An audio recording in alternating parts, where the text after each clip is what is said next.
BRS MLA Sanjay Kumar కీలక వ్యాఖ్యలు చేశారు. సీఎం రేవంత్ రెడ్డి కారణంగానే హైదరాబాద్లో రియల్ ఎస్టేట్ కుప్పకూలిందని ఆరోపించారు. 5 లక్షల కోట్ల ప్రజల సొమ్మును దోచుకోవడానికి సీఎం సహా ఆయన కుటుంబ సభ్యులు ప్రయత్నిస్తున్నారని విమర్శించారు. రేవంత్ చేస్తున్న భారీ భూస్కాంపై బీజేపీ నేతలు స్పందించాలని సంజయ్ డిమాండ్ చేశారు. 30% ఎంత 18 నెలల్లో 6,000 గజం. 6,000 గజం ఇప్పుడు మీరు పోతే పల్లెటూరులో కూడా ఉంది.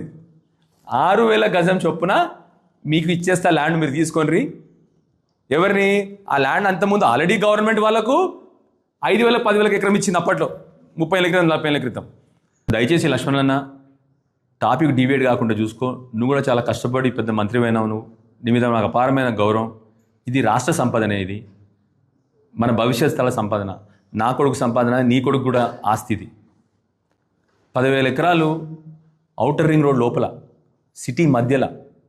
దయచేసి అర్థం చేసుకోవాలని చెప్పి లక్ష్మణ్ కోరుతున్నాను. దీనికి ఫామ్ల ఈకి గవర్నర్ గారు ఆల్రెడీ మీకు పర్మిషన్ ఇచ్చినారు. గోహెడ్, ఏం చేస్తారో దాని గురించి మీరు గోహెడ్. మేము ఏం ఆపట్లేదు కదా ఫామ్ల ఈ, మీకు గవర్నర్ గారు కూడా పర్మిషన్ ఇచ్చినారు. ఇంకేం కావాలి మీకు? దయచేసి మళ్ళీ టాపిక్లు డివిజేట్ చేయకండి. నేను స్టార్టింగే ఏం చెప్పినా మీకు, Day 1 నుంచి ఇదే జరుగుతూ ఉంది.